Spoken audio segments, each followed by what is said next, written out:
Bonjour à toutes et à tous, bienvenue dans 2436, la chaîne qui parle d'affiches de films. Moi c'est Frédéric Boutroy, je suis graphiste et passionné de cinéma et je vais vous parler ici, une fois par mois pour l'instant, d'affiches de cinéma. Alors l'idée c'est de voir un petit peu le mélange entre la partie marketing de l'affiche et aussi la partie artistique.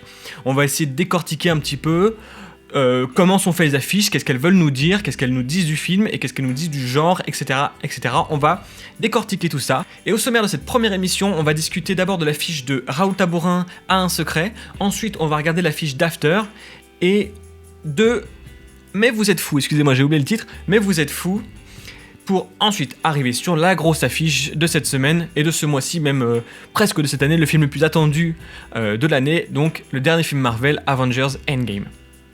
Et on finira sur une petite vidéo bonus, je vais vous parler de l'affiche du Festival de Cannes, voilà.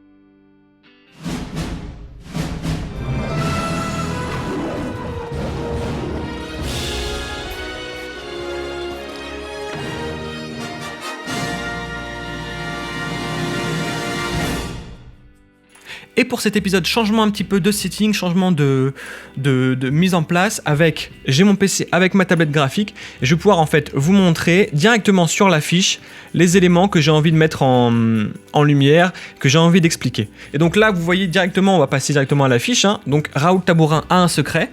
Alors, qu'est-ce qu'on voit sur cette affiche-là ? On voit donc que c'est un film avec Benoît Poelvoorde, Edouard Baird.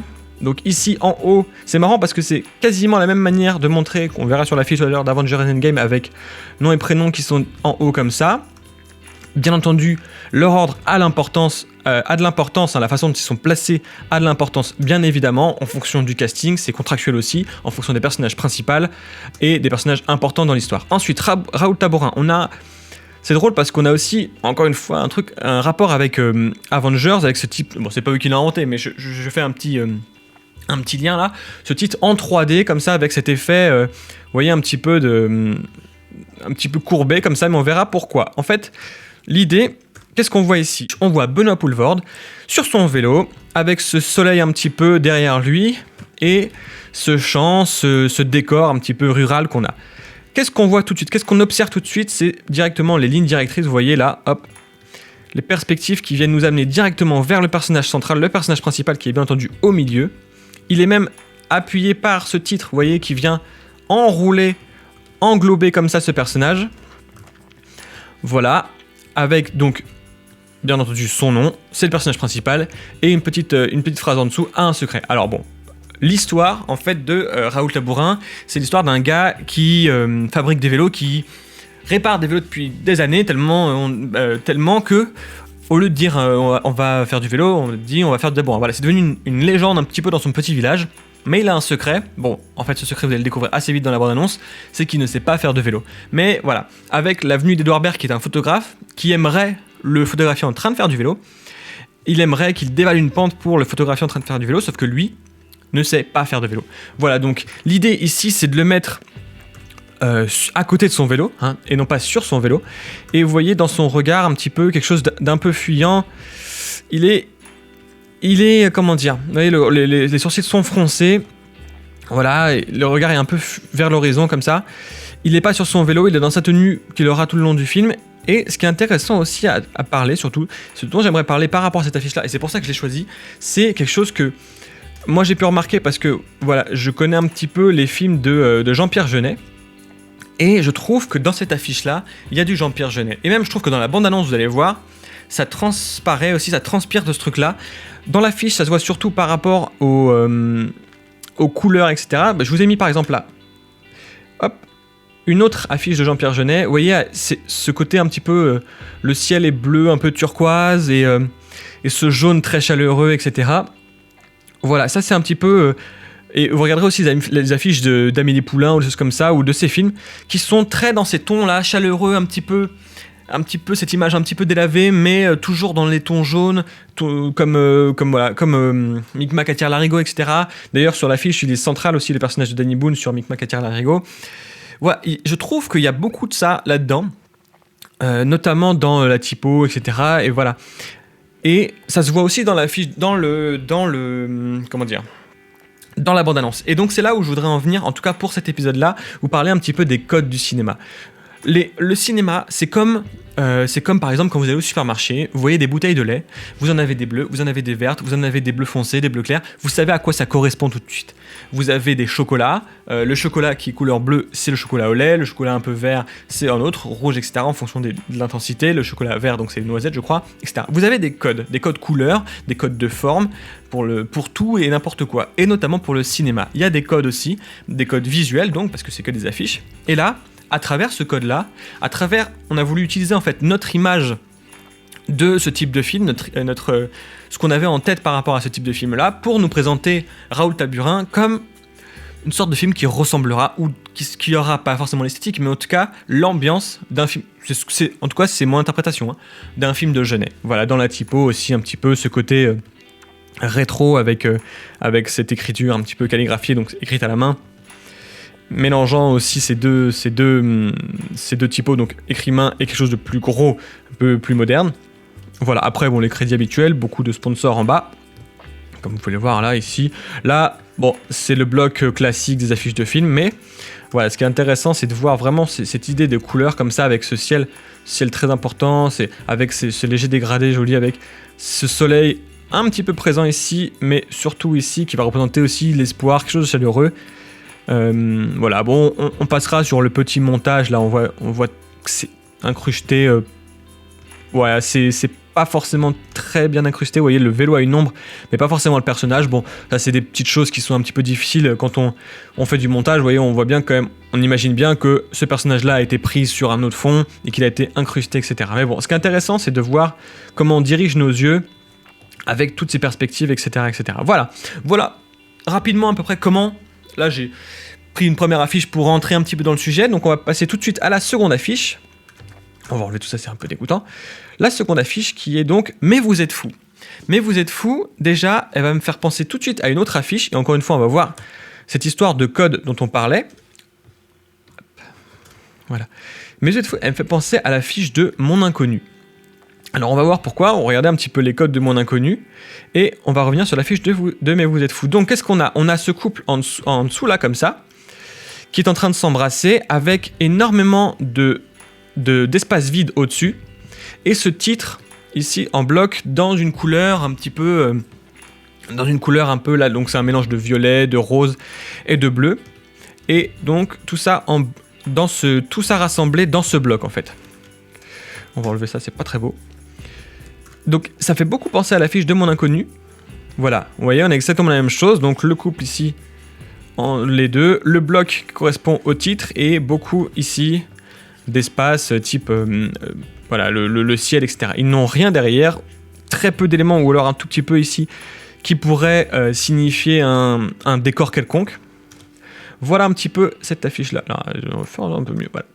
Voilà un petit peu dans ce qui est des codes, mais ce que je trouve intéressant, et là où on voit que les codes ne fonctionnent pas toujours, c'est que même si on a une énorme ressemblance entre les deux, au niveau du thème du film, en fait, Mais vous êtes fous, c'est une histoire d'un couple qui découvre un jour que leur fille a des problèmes, et qu'apparemment elle aurait une sorte d'addiction à la cocaïne, mais on ne sait pas d'où ça vient, et il s'avère que, je dis ça dans la bande-annonce, donc pas de spoil, hein, il s'avère que c'est le personnage ici joué par Pio Marmaille, qui en fait est un cocaïnomane.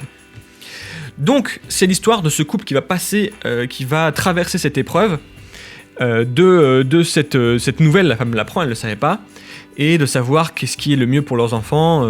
Voilà, donc, là, qu'est-ce qu'on a par rapport à cette affiche ? Qu'est-ce qu'elle nous dit, cette affiche, finalement ? Elle nous dit quelque chose, c'est... Le film paraît un petit peu être une sorte de thriller, etc., mais il y a ce côté romantique, et c'est, je pense, le lien entre les deux affiches, je pense que c'est un petit peu, on dirait... Si on pouvait dire, ce serait le code des affiches, des nouvelles affiches romantiques françaises. Donc dans l'esthétique, le violet, etc.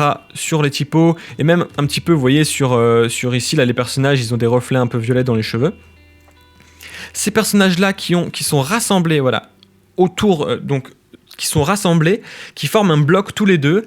On sent de l'amour, etc. Il y a les mains qui entourent le héros comme ça. C'est quelque chose de très doux, de très passionné. Enfin, en tout cas, il y a de l'amour. Et qu'est-ce que le fond blanc, là on n'est pas sur une comédie française, le fond blanc ça a pas mal de sens, ça sort les personnages de l'extérieur, ça les coupe de l'extérieur. Et là donc c'est vraiment ce couple-là qui est uni dans l'adversité en fait du monde extérieur, et ça les sort un petit peu de l'univers. Donc ils vont vraiment devoir être ensemble face à un monde difficile qui là est symbolisé par ce fond blanc. Au niveau de la typographie, on a ce côté un petit peu peint comme ça que j'arrive pas trop à expliquer. Même la phrase « mais vous êtes fou » n'est pas dans la bande-annonce, donc on ne sait pas forcément d'où ça vient. Voilà, on a au même niveau de lecture, on a d'abord les acteurs. Alors là, voilà, ce qui est important aussi à retenir de cette fiche, c'est comment est-ce qu'on la lit, cette affiche, pardon. On va commencer, en général, comme on lit de gauche à droite, on commence par le haut en haut à gauche, et là on voit que notre œil est directement interloqué par le casting, qui va être mis en avant ici. Le titre coloré, une jolie composition, etc., des lettres à l'intérieur, etc., qui forment un bloc solide. La réalisatrice, Audrey Diwan, quasiment au même niveau que les acteurs. Ça, c'est assez français quand même parce qu'on respecte un peu les auteurs, donc on met leur nom en assez gros sur l'affiche, même s'ils sont pas forcément ultra connus. Et bien sûr le bloc des crédits un peu obligatoire maintenant, qui fait beaucoup affiches américaines, qui a été repris des affiches américaines, qui maintenant correspond au code de l'affiche. Et ici, les gens qui ont fait l'affiche, hop, bon là c'est très pixelisé, donc je vais peut-être pas trop zoomer dessus. Voilà, et j'arrive pas à lire parce que j'arrive pas trop à trouver les affiches en bonne qualité. Voilà, bon. Ensuite, on va passer à l'affiche du film After, chapitre 1. Donc c'est l'histoire d'une jeune lycéenne où elle est au collège, je ne sais plus exactement dans la bande-annonce, qui a une vie tout à fait tranquille avec un petit ami qu'elle aime, etc., qui a une relation assez platonique, mais elle sait qu'elle va se marier, etc. Donc elle a une vie toute tracée, et lors d'une soirée, elle tombe sur ce jeune homme dont j'ai malheureusement oublié le nom, qui lui est un bad boy, grossier, personnage, vulgaire, etc., et qui va un peu lui faire découvrir plein de nouvelles choses. Voilà, le film s'appelle donc After, et la première chose qui nous saute tout de suite quand on voit cette affiche-là, c'est bien entendu la ressemblance, et c'est même marqué sur l'affiche avec 50 nuances degrés. Voilà, tout est dit là en fait, tout est une pâle copie, bon, quelque chose d'assez... Bon, c'est mon avis, hein, je suis pas fan de 50 nuances degrés, mais bon, bref. Le texte, comme ça, le gros bloc de texte qui est là, avec cette type d'écriture qu'on peut voir, on va zoomer un petit peu dessus. À quoi ça nous fait penser? Ça nous fait penser à ça. On va enlever ça, c'est plus propre. Voilà, exactement pareil, c'est la même typo.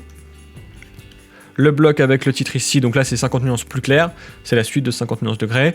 Les personnages ici qui prennent beaucoup de cadre avec une lumière un petit peu douce sur eux et en train de faire des choses un petit peu coquines. Ensuite, hop, et si on regarde 50 nuances degrés, c'est un petit peu différent, mais on a un petit peu l'idée.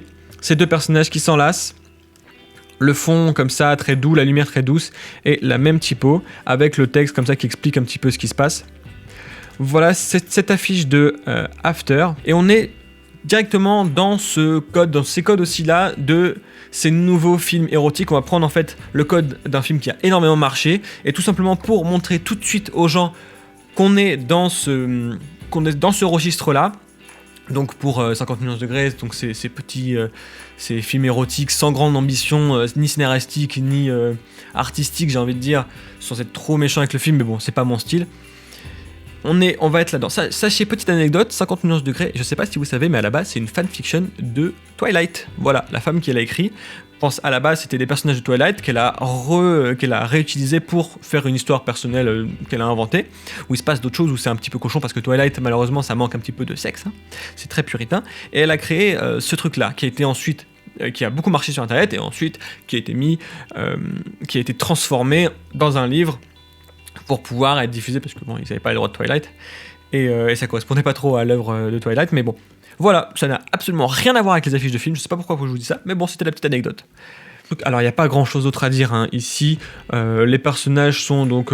on a ce cadre comme ça, mais qu'est-ce que ça veut dire? On dirait qu'on est dans des bureaux, ou je sais pas, je sais pas si ça correspond beaucoup. Je sais pas s'il faut chercher trop loin, en fait, ce truc-là. On a ce petit rayon un peu lumineux, comme ça. Alors, il y a le côté bad boy avec ses faux tatouages, comme ça, qui sont beaucoup trop sombres pour être des tatouages. Voilà... C'est à peu près tout, c'est très puritain quand même, parce que bon, il a quand même son futal, elle aussi, elle est quasiment habillée, donc pas trop, voilà, on reste sur de l'érotique, on reste sur du soft érotique même, je dirais. Voilà, c'était tout simplement une petite mise au point, enfin mise en avant sur le film After pour vous parler encore une fois de ces codes de genre en fait. Mais on va passer tout de suite à ce qui nous intéresse le plus pour ce soir. Et je dis ce soir parce que moi, il est tard, mais pour vous, je peux quelle heure il est. On va passer à l'affiche du film Avengers Endgame. Je vais pas vous réexpliquer ce que c'est qu'Avengers, hein. Mais Avengers Endgame, en gros, c'est le dernier film de la saga Avengers, enfin, qui est sorti en tout cas, qui met en place quelque chose qui a été tiré sur pas mal d'années déjà maintenant. Et donc, voici l'affiche, elle est assez titanesque en fait, on a tous ces personnages-là, alors bon, on va essayer de la voir de plus près. Qu'est-ce qu'on a ? On va essayer de commencer par le début. On a énormément de personnages, ils sont tous rassemblés ici, là, comme ça. Tous les personnages principaux qui sont en vie. Attention, je vais pas spoiler, j'ai un peu spoilé, mais bon, vous l'avez tous vu, j'imagine. Bref, on a les personnages restants sur l'affiche. L'idée, c'est... Avant de commencer de parler de l'affiche, de toute façon, c'est une critique sans spoil parce que de toute façon, j'ai pas vu le film. Et en plus, je pense que l'idée d'une affiche de film, surtout pour un film comme ça, c'est de ne pas trop en dire. L'idée, c'est de faire de la publicité, un petit peu de montrer. Et encore, là, on n'est plus trop sur un type de publicité classique où l'affiche de film doit nous parler un petit peu de l'histoire, nous donner des petits indices sur l'histoire. Là, l'histoire, elle est établie, en tout cas. Le contexte est établi et on n'a pas trop besoin d'en dire trop sur l'histoire parce que les gens connaissent. Et surtout, il y a un vrai mystère qui va être gardé autour de l'histoire. Même dans les trailers, apparemment, ils ne montraient que les 20 premières minutes du film ou je ne sais pas quoi. Donc l'idée, c'est vraiment de vraiment pas trop en dire, mais il faut une affiche pour à la grandeur de ce que peut être le film, quoi. Donc voilà. Ici, donc, je pense pas qu'il y a de spoiler dans cette affiche-là. Et puis tout ce que je vais pouvoir en dire ne sera que de la spéculation, de toute façon, par rapport à ce qu'ils nous disent. Voilà, et c'est vraiment le rôle d'une affiche, c'est d'en dire un petit peu, pas trop, de surtout nous montrer l'univers du film et l'ambiance générale du film. Et donc là, qu'est-ce qu'elle nous dit d'ambiance ? Qu'est-ce qu'on voit tout de suite ? On voit tout de suite, donc c'est une légère contre-plongée, on est pour montrer un petit peu cette stature comme ça, ils sont prises d'un peu en dessous, pour donner un peu de grandeur. Et la première chose qui va attirer notre œil, en fait, c'est grâce à ce cercle-là, qui est en fait le logo Avengers qu'on voit légèrement derrière, bon, qui est un peu cassé par Thanos. Cassé par Thanos, le logo Avenger, incroyable.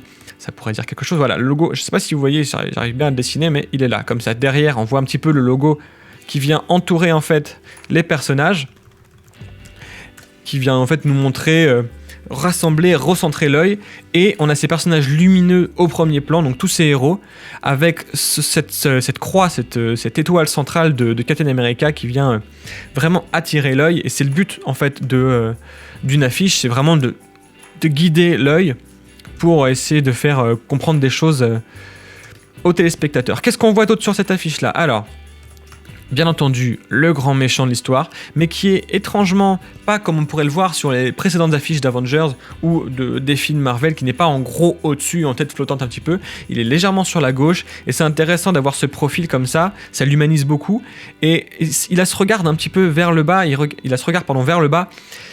Il y a une sorte de mélancolie, je sais pas, quelque chose qui se dégage de... Il est pas vilain en fait, il est pas méchant là-dessus, il a pas un regard qui est sévère. Il a ce casque-là qui, vous voyez, qui est un petit peu abîmé ici, qui est un petit peu cassé, là on voit. Voilà, et il est sur la gauche.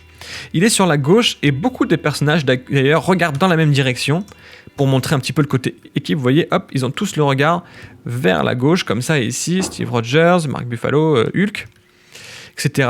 Ils ont tous ce côté un peu guerrier, vous voyez, dans ces poses très héroïques, comme ça qu'on peut voir. Toutes les armes ici sont centrées sur la gauche. Vous voyez, avec la combinaison de, je sais plus, War Machine, je crois qu'il s'appelle, ou Iron Patriot. Ici, Nebula avec son arme. Hop, Hawkeye avec son arc ici. Et Scarlett Johansson, la Veuve Noire, ici avec ses petits bâtons électriques, je crois qu'ils sont. Captain Marvel qui est ici, juste à côté de Steve Rogers. On a ce rouge là comme ça qui vient détonner des personnages, qui montre un petit peu le côté espoir, un petit peu qui vient montrer une différence avec ce violet. Le violet qui, j'ai l'impression depuis Guardian of the Galaxy, les Gardiens de la Galaxie, j'ai l'impression que le violet est un peu la nouvelle couleur des films dans l'espace. Voilà, où là on a une teinte de bleu et de violet sur toute la partie supérieure, donc on a une idée à peu près une idée de là où ça se passe. Vous voyez, ici, on n'a rien, le film n'est pas posé, donc ça va être très, très spatial, j'ai l'impression. Souvent, on a plutôt un décor dans le bas, mais là, rien.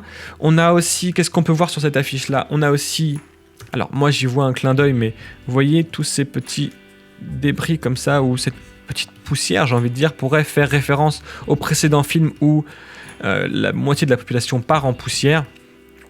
Voilà. On voit aussi ici un vaisseau spatial, qui ressemble à un oiseau d'ailleurs, mais c'est un vaisseau spatial. Et donc ce sera vraiment quelque chose qui va passer essentiellement, j'ai l'impression, dans l'espace. Voilà. Qu'est-ce qu'on a? Je trouve que dans les regards, c'est intéressant parce que tous ces regards-là, vous voyez, ils sont tous tournés vers la gauche. Il y a juste Thor qui est tourné de l'autre côté. Alors, ils sont tous hors écran. Hein. Ils regardent tous en dehors de l'écran et c'est important. Ça veut dire que vraiment, l'histoire ne nous montre pas. L'histoire n'est pas montrée dans cette affiche-là, mais vraiment, il va se passer beaucoup de choses et il y a vraiment beaucoup de choses différentes à voir. Ça nous sort un petit peu du cadre de l'écran. Et là, Thor regarde différemment. Alors, est-ce que ça veut dire quelque chose? Est-ce qu'on pourrait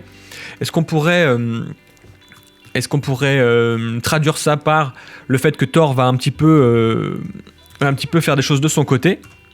Je ne sais pas. J'aurais même envie de rajouter. On va peut-être rajouter ça à Thor parce que c'était quand même stylé. Si on mettait une petite. Hop, voilà. Mais il est quand même vachement plus classe comme ça. Non? Non, enfin bref. Hop. Et pareil là, Mokobe, je crois qu'elle s'appelle, qui est un petit peu différente des autres. Elle a une pose un petit peu plus passive. Presque dans le recueillement par rapport aux pertes qu'ils ont pu subir, voilà. Et ce qui est intéressant aussi, c'est le regard de Tony Stark. Hop là. Pas bon. Le regard de Tony Stark, vous voyez, il n'est pas guerrier, il n'est pas tellement guerrier. Il est presque, j'ai envie de dire, un peu... Vous voyez, on dirait qu'il regarde le divin. Il est dans le même sens que tous ces flares lumineux qu'on voit un petit peu partout, qui représentent à la fois peut-être l'espoir et à la fois les âmes perdues, un petit peu, si on veut être un petit peu lyrique. Voilà, hop. Mais vous voyez, dans le visage de Iron Man, là, il y a quelque chose d'un petit peu différent des autres par rapport à... Il y a quelque chose d'un peu mystique, je trouve, dans son regard. Et il est, bien entendu, le leader. Il y a deux personnages qui sortent de cette affiche-là, on les voit tout de suite. Et même la façon dont est construite l'affiche nous le montre tout de suite. Ce triangle comme ça, avec, pour sa base... Hein, et c'est important, Steve Rogers qui est vraiment la base des Avengers, qui est un petit peu le chef et quelque chose de très structuré vraiment, et en haut, en grand, avec bien entendu l'échelle à son importance, le plus important, la figure des Avengers aussi quand même, Iron Man. Qu'est-ce qu'on pourrait dire d'autre sur cette affiche là? Donc on a vu un petit peu comme sur l'affiche précédente pour le film qui ressemble à Jean-Pierre Jeunet, bon, tout le casting, bien sûr, évidemment. Et c'est ça qui est important, il faut arriver à faire cohabiter tout ce casting-là, et là, il y a beaucoup de personnages sur l'affiche, mais je trouve qu'ils s'en sortent vraiment bien. Beaucoup de flair comme ça, lumineux, bon, qui montre quand même, qui veut montrer beaucoup de dynamisme, et d'espoir aussi à la fois, j'ai l'impression, dans ce qui va se passer. Mais ça vient peut-être un petit peu trop sur l'image, on me dirait presque que l'affiche est, vous voyez, qu'elle est à frotter un peu par terre, et que ça a débordé, mais bon, voilà, ce qu'on peut voir vraiment, et ce qui est vraiment visible tout de suite, c'est vraiment Thanos dans le fond, on le voit quasiment pas, et on est centré sur ces personnages-là, sur les survivants donc de ce grand, voilà, avec vraiment ces figures. Vous voyez là, on a vraiment la figure héroïque, comme ça, le positionnement du héros avec son bouclier, comme ça, c'est vraiment, on est vraiment dans quelque chose d'épique quoi. Et contrairement à beaucoup d'autres affiches de Marvel qui se veulent un petit peu drôles, là, vous voyez, il n'y a aucun sourire, tous les visages sont graves. Voilà, donc c'est compliqué aussi de faire une affiche pour un si gros film, pour quelque chose d'aussi attendu. En plus, il ne faut pas trop en dire, on n'est pas dans l'affiche alternative qui va venir faire des petits clins d'œil au film une fois qu'on l'a vu. Là, on est vraiment dans l'affiche promotionnelle qui est là pour nous présenter tous les personnages qui vont, en tout cas, qu'on est censé voir dans le film. Je sais pas s'il y a des surprises, etc. Je vais voir ça bientôt. Voilà, ensuite, bien entendu, le gros titre en 3D, qui est de plus en plus gros au fur et à mesure des films Avengers, là. Bon, le bloc classique de crédit. Mais voilà, ce titre-là. Et au niveau des couleurs, vous voyez, il y a vraiment l'opposition de couleurs complémentaires. Donc ce jaune ici, Au niveau des héros, qui va symboliser vraiment, c'est les couleurs un peu de l'action, hein, c'est le feu, jaune-orange comme ça, qui va venir exploser sur ce bleu un petit peu plus spatial, j'ai envie de dire. Donc vraiment, là, ici, on a vraiment le symbole du combat et de la guerre et des explosions, etc. Et quelque chose d'un peu plus calme et plus spatial ici, là, voilà. Donc cette opposition-là va montrer les différents aspects du film. Et en petit bonus, là on va pas parler d'affiches de film, on va parler d'affiches de festival, mais un festival qui parle de cinéma, c'est l'affiche du Festival de Cannes. L'affiche du 72e Festival de Cannes, je me souviens plus. L'affiche elle est là, c'est une affiche qui est signée Flore Maquin. Alors Flore Maquin, si vous la connaissez pas, il faut absolument que vous alliez voir sur son site. Elle a fait notamment, et je vais vous la montrer tout de suite, elle a fait l'affiche précédente du Festival de Cannes. Elle est là, voilà. Elle a fait l'affiche ici du 71e Festival de Cannes. Et elle fait aussi cette année. Alors, Flore Maquin, c'est une illustratrice qui fait beaucoup d'illustrations autour du monde du cinéma, sans faire forcément des affiches de films, mais en tout cas, elle fait des dessins, des personnages, des scènes de films. Je vous mettrai un petit lien dans les commentaires sur son site, il faut aller voir ça, c'est sublime. Et alors, elle fait beaucoup d'illustrations, mais là, c'est plutôt du photomontage qu'on va voir pour ces affiches-là. Donc, là, on va commencer à la décrire un petit peu en comparant les deux, un petit peu pour voir son style de création pour ces affiches-là. Vous voyez ce joli dégradé de couleurs comme ça. Ici, on a du bleu foncé vers le bleu clair qui va vers le jaune après. Et ici, ce orange vers son jaune. Voilà, je trouve que c'est assez impactant. On a vraiment une cohérence entre les deux affiches. La typo reste la même sur les deux affiches. Voilà, excusez-moi, ça ne marque pas très bien. Avec une typo très moderne, un peu bâton comme ça, très classique, moderne en tout cas. Et cet effet, voilà, ici aussi, avec le cadre un peu plus grand ici. Et cet effet, vous voyez, ici c'est un peu plus blanc. On va zoomer. On va enlever ça, hop, on va zoomer. Ici, pas trop quand même, on va zoomer ici. Donc ce blanc avec ce dégradé vers ce jaune-orange fait un petit peu un côté, en fait, veut un côté doré. Vous voyez, comme si c'était écrit en doré et que par effet de lumière, ça apparaissait comme ça. Donc là, bon, sur une affiche qui ne bouge pas, on ne peut pas forcément le voir, mais on peut essayer de le rendre avec ce petit dégradé du blanc vers c'est une sorte de rouge-jaune doré, on va dire. Voilà. Le petit logo du Festival de Cannes, of course. Et voilà, donc c'est des photomontages. On peut voir aussi d'ailleurs la photo d'origine. Elle est juste ici. Avec la script qui a été enlevée, qui a été effacée au montage après. Je ne sais pas pourquoi mon stylet ne marche plus. Voilà. Donc on peut voir la script ici qui a été enlevée par la suite sur le montage final. Et ouais, c'est ça. Donc, qui était plutôt bien enlevé, d'ailleurs, c'est bien fait. On a changé le fond ici, cette mer, comme ça, on a changé pour une ville, pour donner plus de hauteur au personnage. Vous voyez. Et elle a recolorisé un tout petit peu l'image, voilà, pour donner un côté encore un peu plus moderne.